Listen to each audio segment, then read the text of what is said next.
민수기 7장 48절부터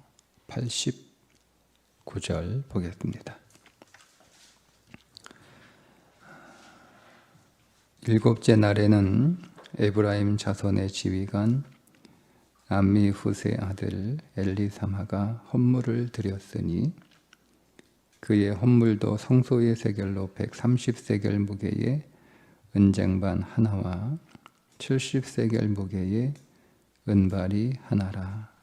이 두 그릇에는 소재물로 기름 섞은 고운 가루를 채웠고 또 10세겔 무게의 금그릇 하나라. 이것에는 향을 채웠고 또 번제물로 수송아지 한 마리와 수양 한 마리와 1년 된 어린 수양 한 마리이며 속죄 제물로 수염소 한 마리이며 화목 제물로 소 2마리와 수양 5마리와 수염소 5마리와 1년 된 어린 수양 5마리라.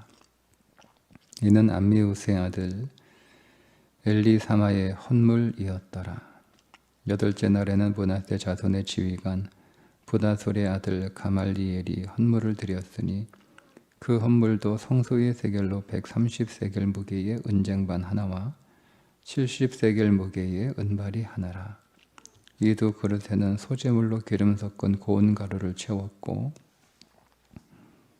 또 10세겔 무게의 금그릇 하나라. 이것에는 향을 채웠고 또 번제물로 수송아지 한 마리와 수양 한 마리와 1년 된 어린 수양 한 마리며 속죄 제물로 수염소 한 마리며 화목 제물로 소 2마리와 수양 5마리와 수염소 5마리와 1년 된 어린 수양 5마리라.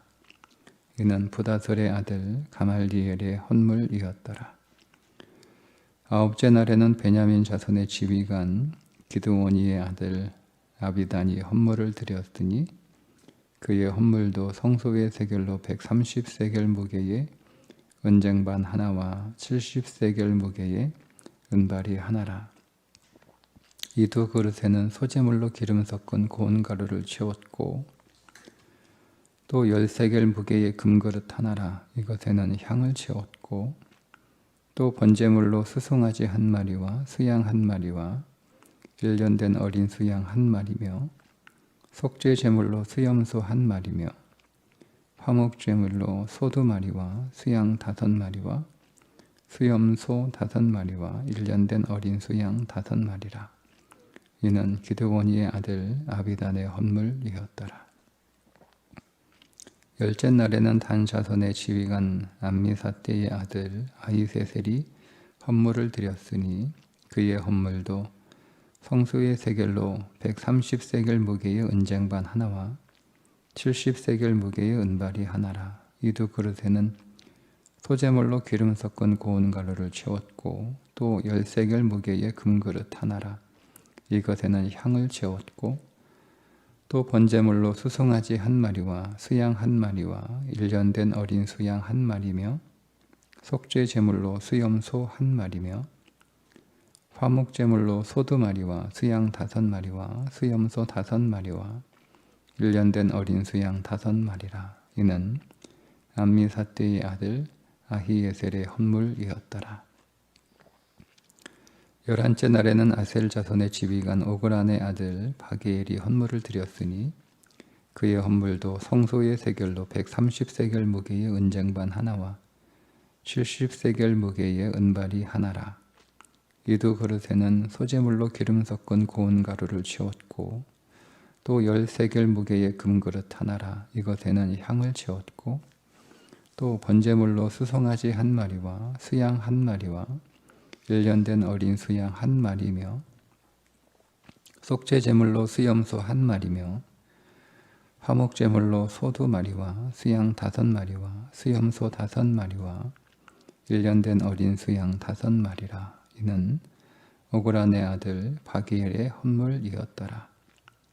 12째 날에는 납달리 자손의 지휘관 에난의 아들 아히라가 헌물을 드렸으니 그의 헌물도 성소의 세겔로 130세겔 무게의 은쟁반 하나와 70세겔 무게의 은발이 하나라. 이 두 그릇에는 소재물로 기름 섞은 고운 가루를 채웠고 또 13개를 무게의 금그릇 하나라 이것에는 향을 채웠고 또 번제물로 수송아지 한 마리와 수양 한 마리와 1년 된 어린 수양 한 마리이며 속죄제물로 수염소 한 마리이며 화목제물로 소 2마리와 수양 5마리와 수염소 5마리와 1년 된 어린 수양 5마리라. 이는 에난의 아들 아히라의 헌물이었더라.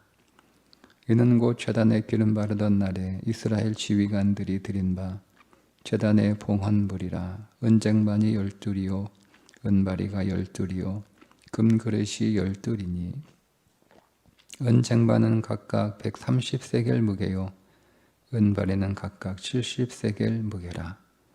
성소의 세겔로 모든 기구의 은이 모두 2400세겔이요 또 향을 채운 금그릇이 12이니 성소의 세겔로 각각 10세겔 무게라. 그 그릇의 금이 모두 120세겔이요 또 번제물로 수송아지가 12마리요 수양이 12마리요 1년 된 어린 수양이 12마리요 그 소제물이며 속죄제물로 수염소가 12마리며 화목제물로 수소가 24마리요 수양이 60마리요 수염소가 60마리요 1년 된 어린 수양이 60마리라. 이는 제단에 기름 바른 후에 드린 바 제단의 봉헌물이었더라. 모세가 회막에 들어가서 여호와께 말하려 할 때에 증거계 위 속죄소 위에 두 그룹 사이에서 자기에게 말씀하시는 목소리를 들었으니 여호와께서 그에게 말씀하심이었더라. 아멘. 오늘도 어제에 이어서 이스라엘의 12지파 각 지파의 지휘관들이 하루에 한 지파씩 번제단 기념 예물을 가지고 나오는 말씀과 그들이 12지파가 가지고 나온 총 예물의 합계와 그 결과 모세가 하나님과 담화하는 그런 은혜를 얻게 되었다는 말씀입니다. 오늘 이 말씀을 우리가 어떻게 볼 것인가? 오늘은 번제단 그 기념 예물이잖아요. 그러니까 하나님이 오늘 우리들에게 번제단을 주신 것을 감사하여 그 하나님 앞에 드리는 예물이라고 하는 그 이해를 통해서 우리가 하나님 앞에 감사해야 하는 혹은 우리가 하나님 앞에 그 번제단을 통하여 받게 되는 12가지 복, 12가지 감사 이것을 좀 보고 싶은데요. 그게 이제 각 지파의 지휘관들의 이름에 그 내용이 나와 있습니다. 각 지파의 유다 지파부터 마지막에 납달리죠. 납달리 지파까지 각 지파의 우두머리들이 그 예물을 가지고 나오잖아요.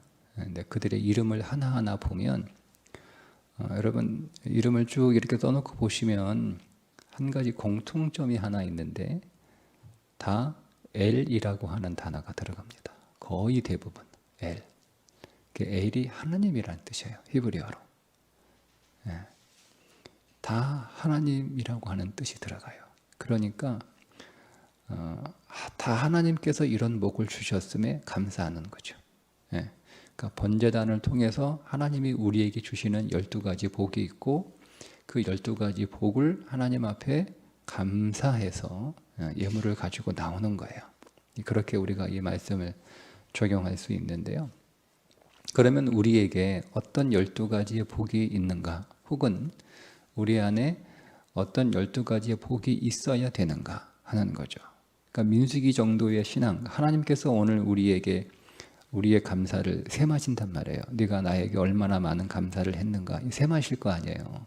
근데 오늘 우리가 보통 하나님 앞에 감사한다라고 하는 것은 대개 이 땅에서 우리가 살아가는데 필요한 것들이 내게 주어졌을 때 우리는 그때 하나님 앞에 감사한단 말이에요. 그런데 그 정도 수준의 감사를 가지고는 우리가 하나님 앞에 풍성한 감사를 드리기가 어렵고, 왜냐하면 우리의 욕심이라는 게 한이 없잖아요. 우리가 10,000원 생겼으면 감사하지만 10,000원 갖고 끝나는 게 아니잖아요. 10만 원 갖고 싶고, 10만 원 가지고 끝납니까? 100만 원 갖고 싶고, 그것도 끝나는 게 아니잖아요. 1,000만 원 갖고 싶고. 그러니까 우리의 감사는 그런 물질의 필요가 채워지는 우리 육신의 감사는 사실은 끝이 없어서 하나님 앞에 감사를 풍성하게 드리기가 어렵습니다. 뭐 우리가 뭐 10억, 100억 이렇게 여러분 가질 수 있는 그 삶은 아니잖아요. 그러니까 우리는 어느 순간 우리가 이 땅에서 필요한 우리 육신의 필요를 가지고 감사하게 되면 감사는 끝나게 돼 있어요. 어느 수준에서. 뭐 10,000원, 뭐 10만 원 정도야 우리가 감사할 수 있겠지만, 그러나 우리는 더 욕심을 내기 때문에 100만 원, 1,000만 원, 1억, 10억, 100억 이렇게 올라가기 때문에 우리의 삶이 그렇게 계속 채워지면 감사가 계속 이어지겠지만 어느 순간에 탁 멈춘단 말이에요. 다 한계가 있잖아요. 그죠? 그럼 우리는 그 수준에서 그것 가지고 매일 하나님 매일 10만 원 주셔서 매일 감사합니다 이게 아니잖아요. 우리는 어느 순간 그것에 만족하게 되고 그것이 당연한 것이 되고, 그리고 나중에 그것이 어떻게 된 거예요? 부족한 것이 되는 거예요. 그러니까 감사가 끝난단 말이에요. 그러니 하나님 앞에 그런 물질을 가지고 하나님 앞에 계속 감사한다라고 하는 것은 어느 그 수준이 되면 딱 감사가 끝나기 때문에 우리가 하나님 앞에 풍성한 감사를 드리기가 어렵습니다. 그럼 결국 하나님 앞에 내가 얼마나 감사했는가 그 감사를 카운트하실 텐데, 왜냐하면 명령이잖아요. 항상 기뻐하라, 쉬지 말고 기도하라, 범사에 감사하라. 이것이 그리스도 예수 안에서 너희를 향한 하나님의 뜻이잖아요. 하나님은 세 가지를 카운트하시는 거예요. 우리가 얼마나 기뻐했는지, 얼마나 기도했는지, 얼마나 감사했는지 카운트하신단 말이에요. 그 가운데 이제 하나가 감사를 셈하시는데, 얼마나 많은 감사를 하나님 앞에 드렸는가, 이거를 하나님이 우리가 하나님 앞에 서게 될 때 하나님이 셈해 주신단 말이에요. 그때 오늘 우리가 만약에 우리의 육신의 필요를 채워진 것을 가지고만 감사한다면 우리의 감사는 가난할 수밖에 없어요. 근데 오늘 여기에 12가지 하나님이 우리에게 주신 복이 무엇인가, 우리가 이것을 이해하게 되면 우리가 받은 복이 이런 것이고, 그리고 우리가 앞으로 더 받아야 될 복이 이런 것들이고, 그래서 우리는 그것들이 풍성해질수록 하나님 앞에 더 많은 감사를 풍성하게 드릴 수 있게 되는 거죠. 그것이 이 각 지파가 가지고 나온 예물들의 종류와 양이에요. 그러니까 이게 뭐 제가 오늘 정리할지 모르겠지만 모든 감사의 분량이 똑같잖아요. 그죠? 그러니까 이게 육신의 감사면 각 지파들의 육신의 형편과 상황이나 능력이 다 다를 텐데, 그러면 다 다르게 가지고 나왔어야 되거든요. 근데 다 똑같이 가지고 나와요.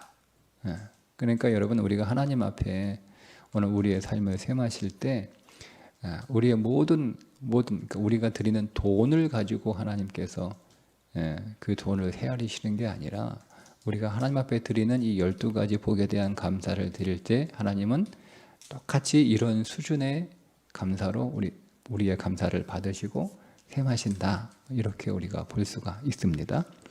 그러면 각 지파의 이름들을 좀 보겠습니다. 그 이름들이 가지고 있는 감사의 내용이 무엇인가. 우리가 어제 읽었던 17장 나손, 그러니까 12절에 보면 유다 지파의 나손이 나오죠. 나손은 예언자라는 뜻이에요. 나손이라고 하는 이름이 예언자라는 뜻입니다. 이게 하나님께서 말씀을 깨닫게 해 주셨다는 것에 대한 감사로 볼 수 있죠. 내가 성경의 예언자라고 하는 것은, 예언 그러면 우리는 언뜻 생각하기에 전쟁이처럼 미래를 말하는 것이라고 생각하는데, 성경의 예언은 전혀 그런 의미가 없어요. 성경의 예언은 말씀을 가지고 그 말씀을 통하여 바라보게 되는 내일을 우리가 말하는 거예요. 그러니까 우리가 말씀을 깨달아야. 그러니까 성경의 예언자들은 어떤 사람들이냐면, 이게 선지자들이라고도 우리가 부르는데, 그 선지자들은 너희들이 하나님의 말씀을 잘 지켰으니까 이런 복이 너희에게 임할 거야. 너희가 하나님의 말씀에 순종하지 않았으니까 이런 심판이 너희에게 임할 거야. 요 딱 두 개 얘기했습니다. 그게 예언자예요.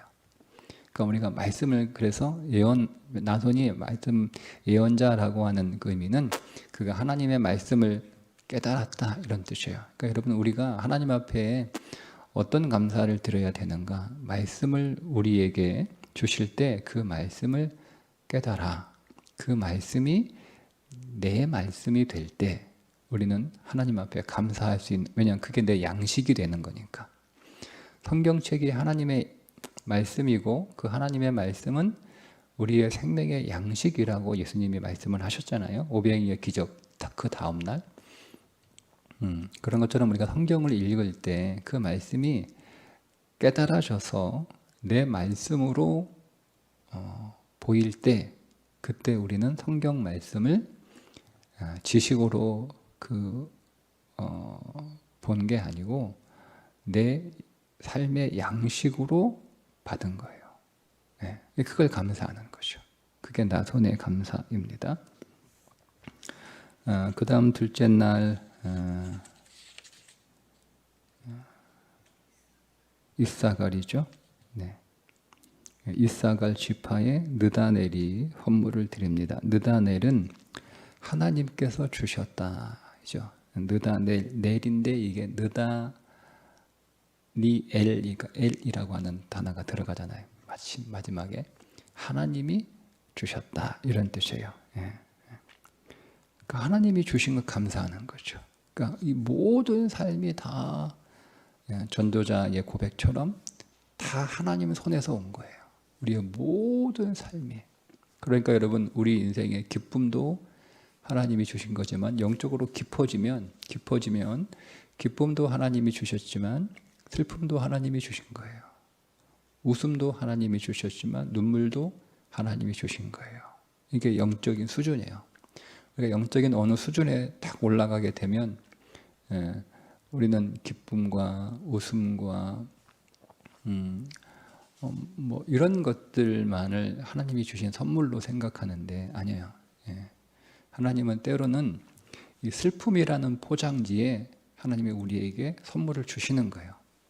우리가 아직 영적으로 어릴 때는 하나님이 우리에게 가져오는 그 주시는 선물의 포장지가 다 이렇게 기쁨이요, 웃음이요, 즐거움이요, 뭐 소망이요, 뭐 이렇게 그런 포장지로 싸서 주시거든요. 그런데 어떤 때는 하나님이 우리에게 선물을 주시는데 그 포장지가 슬픔이요, 울음이요, 절망이요, 아픔이요, 고통이요, 이런 포장지로 하나님이 우리에게 선물을 주신단 말이에요. 그러니까 포장지가 그런 거예요. 포장지가. 그 안에 여러분, 우리 옛날에 뭐 어른들, 우리 할머니 할아버지들 시장에 가가지고 맛있는 거 싸우는데 다 뭐에 싸워요? 신문지 둘둘 말아가지고 싸우셨잖아요. 예쁜 포장지에 싸우셨습니까? 다 신문지에 줄줄 말아가지고, 요즘은 검은 봉다리에 넣어가지고 이렇게 탁 주잖아요. 던져주잖아요. 그러니까 우리가 그 포장지만 보고 별것 아닌 거라고 생각해서 이게 뭐야? 이게 툭 이렇게. 근데 그 안에 그걸 다 풀어서 그 안에 들어있는 게 소고기가 한 건 딱 들어있는 거예요. 그런 것처럼 우리의 인생에 우리 눈에 보이는 모든 것들은 그냥 포장지예요. 포장지. 그러니까 우리가 영적으로 어릴 때는 우리는 포장지가 좋으면 그 안에 좋은 게 있을 거다라고 해서 잘 받으니까. 근데 우리가 영적으로 성장해야 되고, 그렇게 성장시키기 위해서, 혹은 또 성장하면 어떤 포장지에 싸서 우리에게 하나님의 선물을 가져오시든 우리는 그 모든 것들을 하나님이 주시는 선물로 볼 수 있는 눈이 열리는 거예요. 그게 하나님이 주셨다라고 하는 그 말씀의 범위입니다. 그러니까 좋은 것만 하나님이 주셨다. 우리가 영적으로 어릴 때는 그것만 우리가 하나님 앞에 감사하지만 영적으로 우리가 성장하게 되면 모든 게 다 하나님의 선물이니까 내 눈에 보기에 좋지 않은 것은 그냥 포장지에 불과한 것이고 그 포장지 안에 하나님께서 놀라운 선물을 우리에게 주신 것이다. 이렇게 우리가 보게 되면 우리의 감사가 얼마나 풍성하겠어요. 그죠?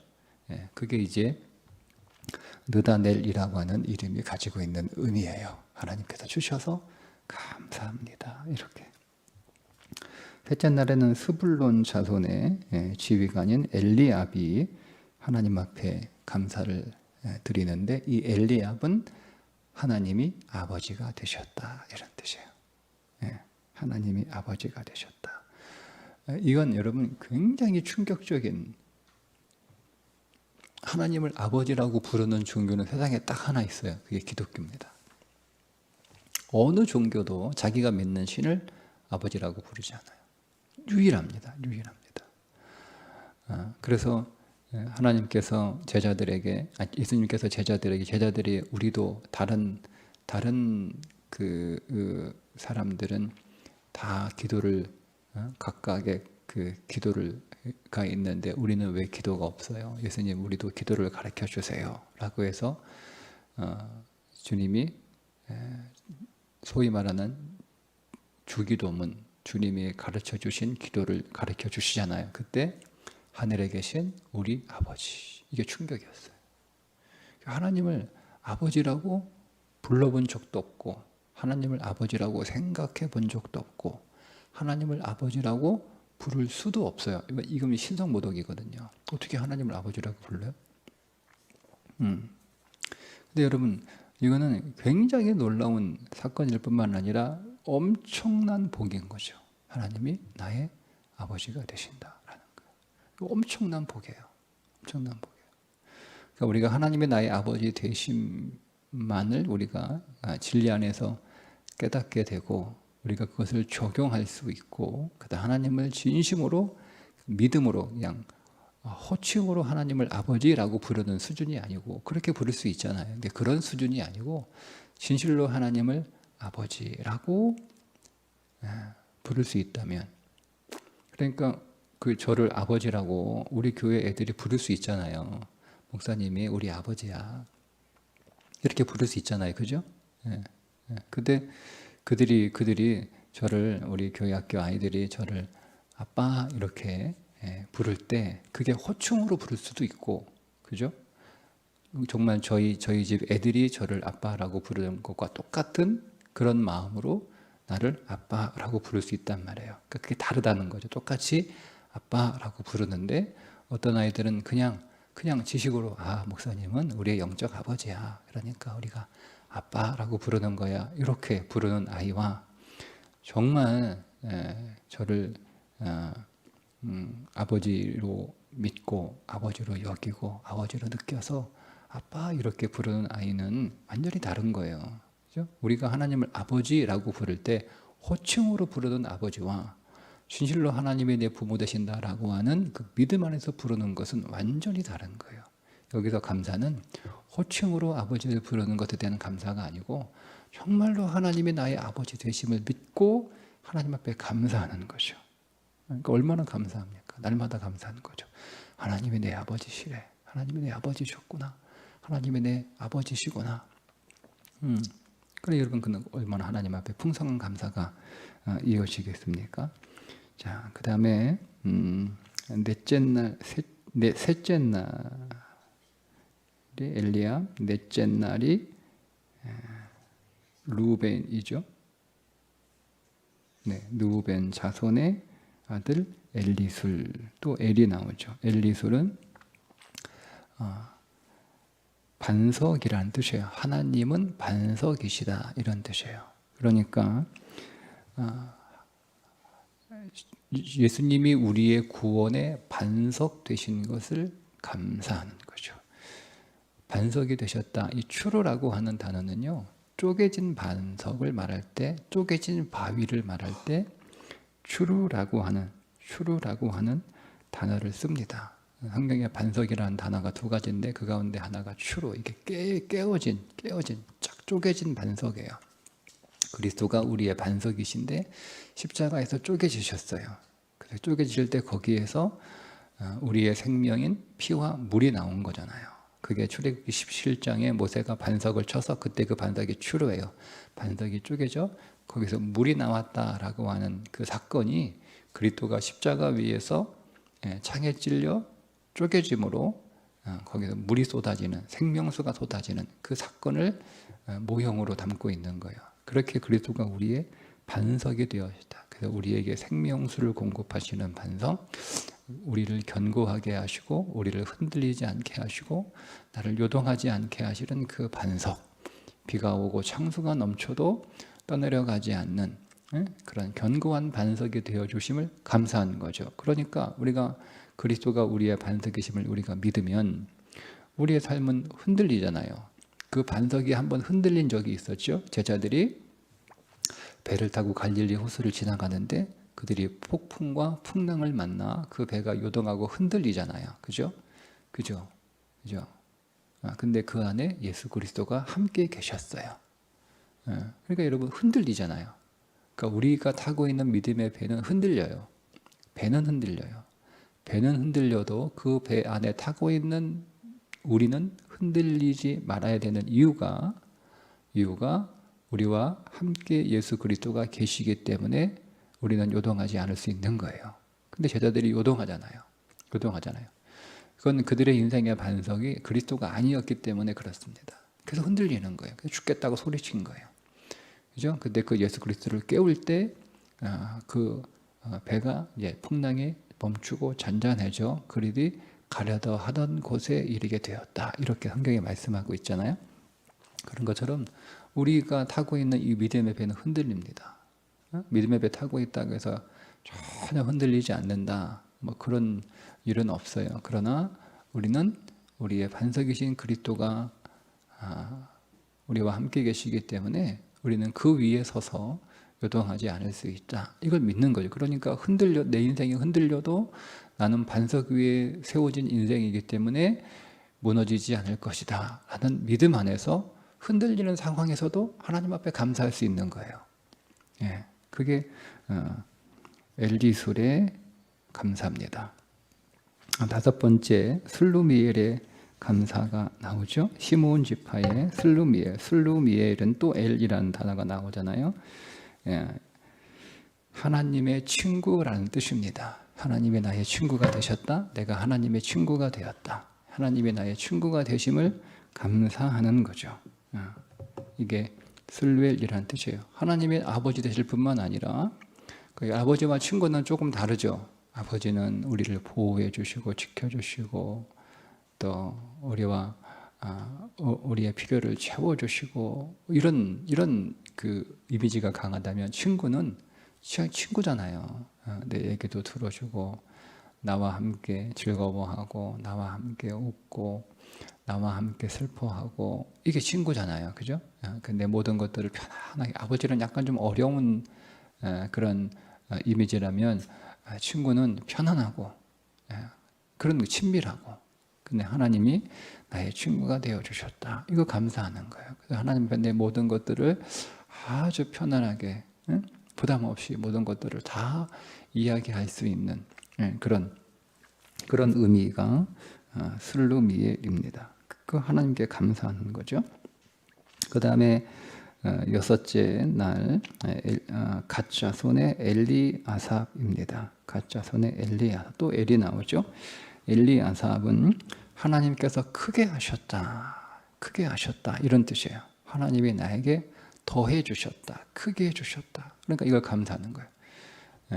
하나님이 오늘 나의 삶 가운데 하나님의 은혜를, 하나님의 복을, 하나님의 도움을, 하나님의 사랑을, 하나님의 긍휼을 늘 더해 주셨다. 늘 나의 필요를 더해 주셨다. 이걸 감사하는 거예요. 내 삶이 오늘도 확장되었다. 내 안에 계신 그리스도가 내 안에서 더 확장되어 주셨다. 이거 감사하는 거죠. 자, 그리고 일곱째 날은 에브라임 지파죠. 에브라임 지파 엘리사마입니다. 또 엘이 나오죠. 엘리사마. 하나님께서 들으셨다 이 뜻이에요. 하나님이 나의 모든 간구를 들으셨음에 감사하는 거예요. 그런데 하나님은 우리의 기도만 들으십니까? 우리의 작은 신음도 하나님은 들으세요. 그러니까 하나님이 다 듣고 계신 거예요. 다 듣고 계신 거예요. 내 모든 신음조차도 하나님은 아무도 내 신음소리를 못 들어요. 우리가 여러분 내 신음소리를 내가 이렇게 고통스러워하는 걸 사람들이 모르잖아요. 근데 하나님은 그 작은 신음, 아니 내가 소리내지 않는 그 마음의 신음조차도 하나님은 다 들으신다는 것을 알 때 우리는 하나님 앞에 감사할 수 있는 거예요. 여러분 우리가 신음소리 왜 내요? 신음소리 왜? 우리는 본능적으로 신음소리를 왜 내요? 나 힘드니까, 나 어려우니까, 나 위험하니까 도와달라 이런 뜻 아닙니까? 그죠? 하나님이 들으셨다 이때 무슨 뜻이에요? 하나님이 듣고 모른 척한다 이 뜻이 아니잖아요. 하나님은 내 신음소리조차도 들으시는 분, 하나님이 나를 도와주신다는 거예요. 그런 의미예요. 그 하나님께 우리가 감사하는 거죠. 자, 그림의 여덟째 날 므낫세 자손의 가말리엘입니다. 가말리 또 엘이 나오죠. 가말리엘. 하나님이 상급이 되어 주셨다. 하나님이 상급이 되어 주셨다.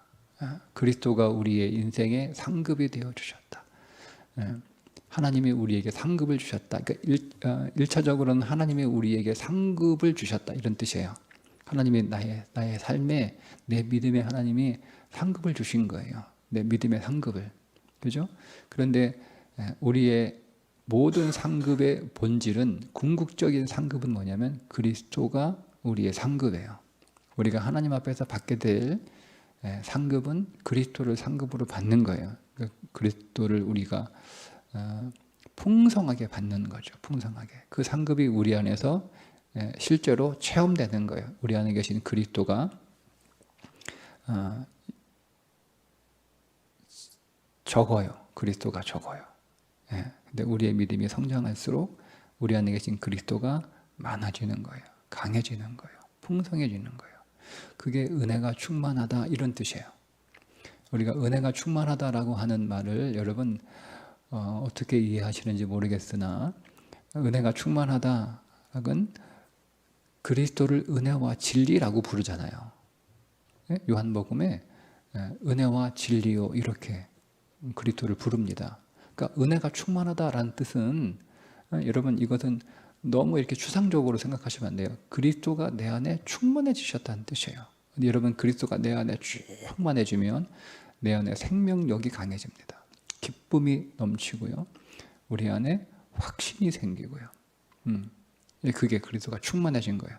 그러니까 그 그리스도가 우리의 상급이 되셨음을 감사하는 거예요. 그러니까 하나님은 내 안에 은혜가 충만케 됨을, 은혜가 넘치게 됨을, 그리스도를 내게 상급으로 주셔서 내 안에 생명이 넘치게 됨을 감사합니다. 이런 감사가 되겠죠. 그 다음에 아홉째 날은 죄송합니다. 여덟째 날이죠. 므낫세 자손의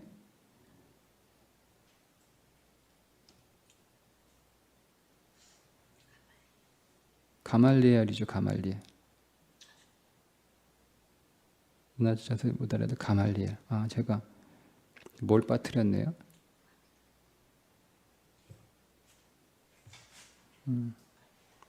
엘리사마를 제가 빠뜨렸어요. 들어주시면 했는데. 그럼 제가 지금 아홉째 날이에요? 네, 아홉째 날 베냐민 지파의 지휘관 아비단. 네, 아비단이라는 것은 하나님이 판단하셨다 이런 뜻이에요. 하나님이 판단하셨다. 아버지라는 뜻이거든요. 아비가 아버지예요. 아빠죠. 히브리어로 아빠라는 단어와 우리말의 아빠라는 단어와 똑같습니다. 우리도 아빠로 부르죠. 히브리어도 아바 이렇게 불러요. 그래서 아비단은 아바딘이라는 뜻인데 히브리어로 아비는 아빠, 딘은 단, 이건요 판단하다 이런 뜻이에요. 아버지께서 판단하셨다라는 거죠. 이게 감사한 거예요. 그러니까 하나님께서 오늘 우리를 판단하시는 것은, 자, 아버지가 하나님이 판단하시니까 공의로운 판단이죠. 그죠? 그죠? 그래서 너무 감사한 거예요. 세상의 판단은 공의롭지 않아요. 예. 자기의 이익과 자기의 목적에 따라 판단합니다. 그러니까 다 불의한 판단이에요. 그러니까 우리가 세상에서는 정당한 판단을 받을 수 없어요. 예. 그러니까 오늘 우리의 삶이 정당하게 공의롭게 그렇게 판단되지 못하잖아요. 우리의 수고가 우리의 열심이 그렇게 정확하게 판단됩니까? 아니잖아요. 다 불의한 판단을 받고 살아가는데 하나님이 내 인생을 공의롭게 판단하신다. 이렇게 첫째 이문제죠. 근데 하나님이 판단하시는 게 아니고 아버지가 판단하시는 거잖아요. 그러니까 아버지의 판단은 치우칠 수밖에 없어요. 그러니까 우리에게 유리하게, 우리에게 좋게 판단하시는 거예요. 그렇잖아요. 부모는 늘 편들어주는 사람이 부모 아닙니까? 그죠? 그럴 때 하나님의 판단이라고 해도 되는데 더 깊이 들어가서 아버지가 판단하셨다 이 뜻이에요. 그러니까 여러분이 얼마나 감사해요. 하나님이 나를 판단하실 때 공의롭게 판단하실 뿐만 아니라 아버지로 또 판단하시니까 하나님은 내게 정말 유리하게, 내게 훨씬 좋게, 예? 나를 위해서 하나님께서 판단하시니 얼마나 감사한 거예요. 그래서 감사하다 드리는 겁니다. 그리고 열째 날에는 단자손이죠. 단자손의 지휘관인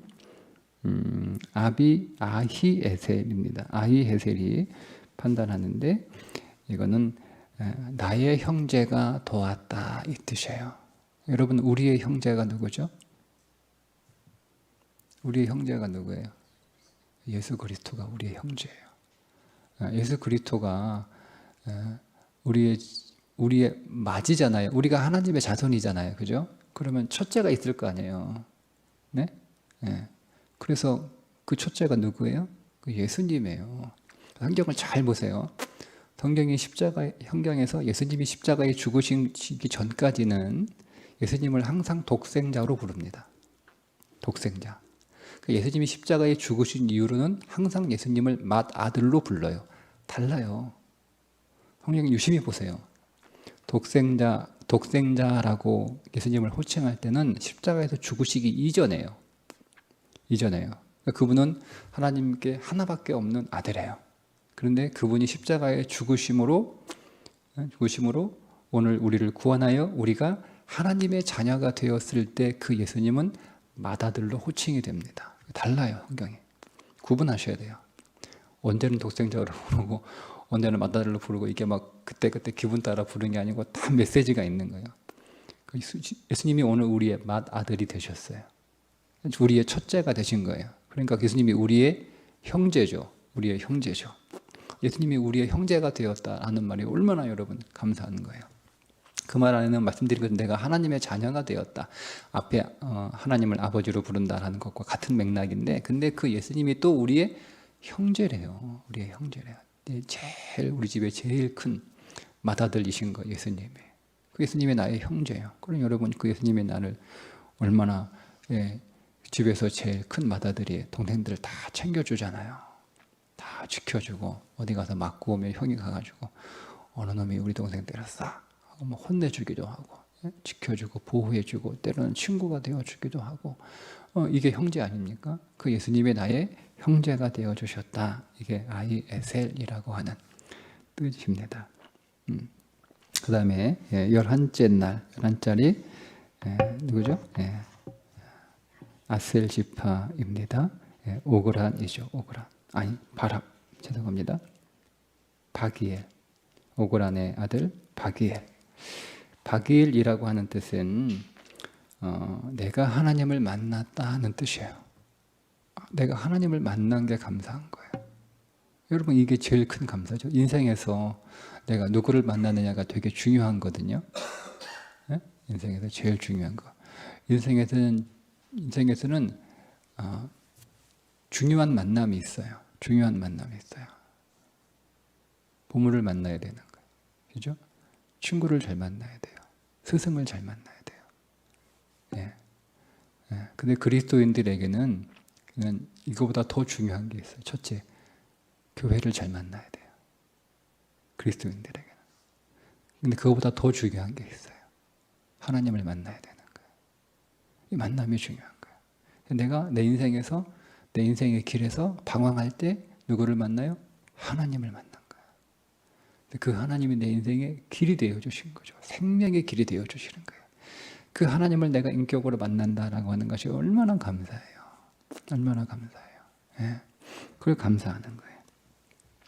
자, 12째 날에는 납달리죠. 납달리 아히라입니다. 아히라는 하나님이 이게 좀 그 뜻이 악한 형제란 뜻이에요. 악한 형제. 이상하죠? 악한 형제. 내가 이거를 고민을 좀 했어요. 왜 이 마지막 이름이 이렇지?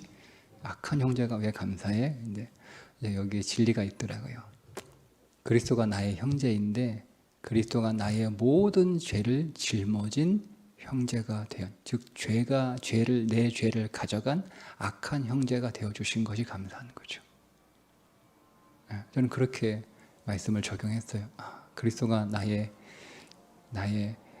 형제일 뿐만 아니라 그는 나의 모든 죄를 다 가지고 가셔서 죄가 없는 분이 죄가 되셔서 십자가에 나의 형제로 죽으신 그 은혜가 감사한 거죠. 그게 감사한 거예요. 그게 12가지 감사예요. 그럼 우리가 이 감사를, 이 복을 받은 거예요. 첫째. 둘째, 우리가 이 복을 계속 누려야 되는 거예요. 그럴 때 우리는 하나님 앞에 감사를 드릴 수 있는 거죠. 이게 범사에 감사하라 하는 말씀의 의미예요. 그러니까 우리가 이 범사의 범주가 뭐예요? 우리는 자꾸 육신으로 본단 말이에요. 우리의 내 생활, 내가 처한 환경, 내가 처한 형편, 이것만 우리가 생각하는데 민수기 7장에 있는 말씀을 가지고 그 범사를 적용하면 12가지 범사가 나오는 거예요. 그러니까 우리 하나님 감사할 수 있죠. 우리가 어떤 상황에 있든 어떤 형편에 있든 어떤 처지에 있든 우리는 항상 감사하는 거예요. 그러니까 감사의 수준이 다른 거예요. 그러니까 하나님의 우리 인생에서 샘하시는 감사가 이런 감사인 거예요. 그러니까 오늘도 이 감사가 우리 안에 더 누려지는, 우리가 하나님 앞에 더 풍성하게 감사할 수 있는 그 감사가 하나님이 샘하시는 감사의 하루가 되시기를 주님의 이름으로 축복합니다. 기도하겠습니다. 하나님, 오늘 우리에게 주께서 말씀하신 대로 범사에 감사할 수 있도록 12가지의 감사를 우리에게 복으로 주셔서 감사합니다. 우리의 눈을 열어주셔서 이 12가지의 복이 우리 안에 있음을 보게 하시고 이 복을 더 누릴 수 있도록 감사하게 하시고 감사할 때 이 복이 더 풍성케 하여 주옵소서. 예수님의 이름으로 기도드리옵나이다. 아멘.